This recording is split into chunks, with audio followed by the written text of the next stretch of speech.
We're making a sweet potato bhujia with the Spirit of Spice Chilli Masala because I need to get some new recipes up on that website. But it's a really beautifully simple dish. Just looking for a knife. And in fact, I don't even peel my sweet potatoes. So bhujia is like a little fried, yummy snack. And it's made with generally like a vegetable, besan flour maybe, and some spice. So I love this chili masala with these sorts of besan flour fried traditional style Indian snacks because it has Indian black salt, this one, kala namak, which is used in chaat masalas traditionally and has that beautiful sulfuric, somewhat acidic quality when you combine it with other chilies and amchur, which is always in here as well. So it's, yeah, it's kind of like a spicy, acidic, sulfuric blend of deliciousness that marries beautifully with anything fried.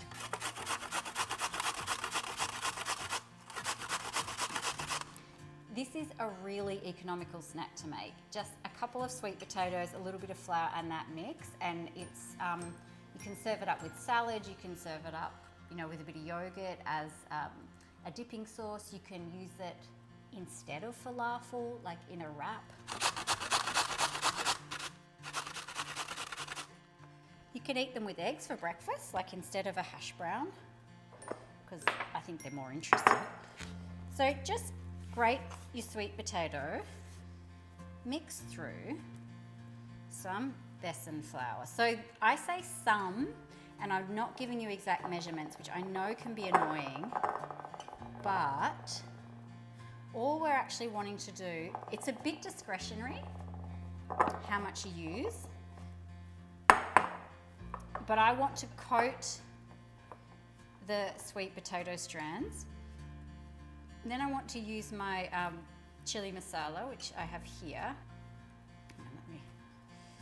I've got grubby hands, but. Now this is, essentially a pinch is probably like a small teaspoon. So that's maybe 3 teaspoons in this spice mix. And I can smell it already. So the kala namak will release, just so you aren't shocked if you do this, it releases this very strong sulfuric, almost boiled eggy smell when it hits any sort of water. So the water in the sweet potato, or the natural water content in that sweet potato, is releasing the spice.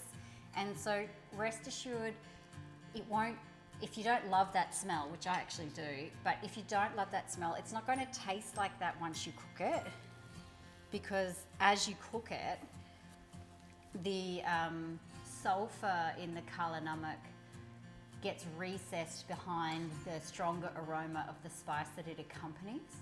And instead of being eggy and overwhelming, it's savory and curious, and it elevates the experience of the fried oil. It sounds like a funny thing to say, but I don't quite know how else to say it. Fried oil on its own can have quite a heavy quality, but the sulfur in this salt just alleviates the feeling of the weight in the oil. So you get all of that yummy, nutty character from the fry without that feeling of sort of palate weight that can end up leaving you a little, you know, regretful of everything that you've eaten. So one of the things you can do, which I prefer to, is look how sticky it is. This is the besan flour. I have a video on besan flour and why we use it, and I'm going to put it in the link. It's gluten-free, it's made from chickpeas, and it's very, very sticky, and it has a really nutty, peculiar taste that is specific to these sorts of Indian fried snacks. I can't even get it off my fingers. I'm going to get an egg. Now, if you are vegan or a vegetarian who doesn't eat egg, you don't need to add the egg. You can add an egg replacement, or you can just use a little bit of water maybe even. But the egg does add an element of sweetness and gloss to the end result. So you can see, you can add a little bit more flour because it's a bit wet. So have a look here. You want the consistency to be not so dry that it's not going to stick, and not so wet that it's going to fall apart. So imagine a nice bread dough. You know, the way that bread doughs are slightly moist? Or a cake batter. Like, this is almost like a carrot cake batter in consistency and look when you make carrot cakes with grated carrot. Even sort of a similar colour. So I'm going to heat some oil. For your oil, you can do just a vegetable oil. But I like to put just a little bit of mustard oil in there, not too much, but a little bit will impart a little bit more of a floral, darker flavour, which is, you know, they're the notes that mustard oil carries. And that's just going to heat. It has to be quite hot, but come and I'll show you the rolling trick.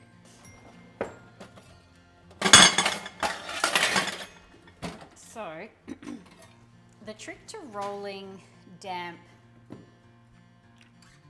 material like mincemeat or these sorts of besan floury vegetable pakora bhujia snacks is it's a wet palm basically. And I'll just grab a little bit of water. But Dad used to make us roll kebabs. I used to hate it, but so just like that. And just if you have like a little bit of a damp palm, when you roll it, instead of sticking, they just... Now you can cook these any way you like, just as little balls, but I find, because of the density of the flour and the egg, if they're too round, they actually don't sort of cook through properly. So I sort of make little like smooshy pancakes. If you don't have my spice blend and you want to do this sort of a recipe, just think of spices that are hot, acidic, salty, and a little bit of earthiness in there. So something like a ground cumin, because when you put a lot of height into a spice blend, if you don't have an aspect within that blend that grounds the height back down, it's difficult to taste. So chili's high, acidity's high, salt drives this way. And imagine if you've got chili going up, acid going up or out here, and then salt going out the mouth. What's here in the middle is nothing. So you need an experience in this part of the palate in order to keep aspects of those other aromatics contained to a mouth space that's legible for the palate, so that you'll actually be able to read the information and taste the information and experience it as a full flavour. And any spice that has an earthy quality, so like a ground cumin, like cumin powder, coriander powder, will facilitate that roll. More than a seed. In that instance, I'm not using a whole seed. I could use it as well, but I want that powdered facility, a heavier weight in here to keep some flavour in. Now they look a little sloppy, but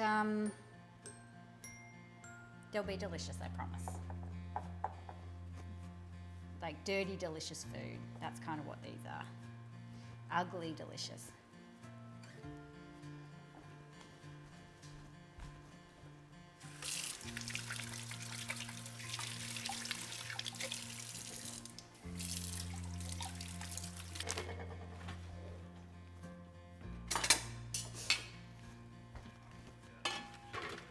Have I got too many plants? Is there such a thing? You want to test the oil. It's pretty good. I want the oil to be quite hot when they first go in, otherwise they might sort of break apart before they cook, which would be disappointing. That's my little taster. Yum. Oh, it's so delicious, like salty and hot and earthy and nutty from the besan flour. This is classic regional Indian flavour, whereby you're using a vegetable to basically act as a vehicle for spice and fried intensity. So sweet potato, I use sweet potato because the sweetness in the sweet potato helps the chili to enunciate further. So sweetness will accelerate the heat in chili and the floral quality in chili. So even though you don't taste the sweet potato, its use is deliberate in that it will further articulate the beauty that I find in a blend that is based around that triplicate of chili. There's 3 chilies in that chili masala. Even though you don't taste the sweet potato, it's sort of in there to do a job. Now you don't want to touch them till they've set. Leave them alone until you see that they've started to set a little bit, like this one, and then I can flip it.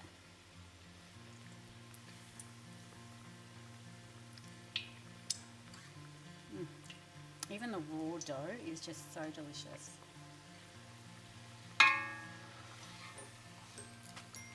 Look at those little nuggety things.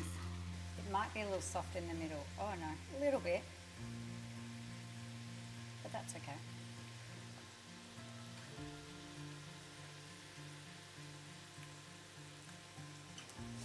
Just such delicious little treats. They're very perfect beer snacks because they're salty and spicy. I'm gonna plate these.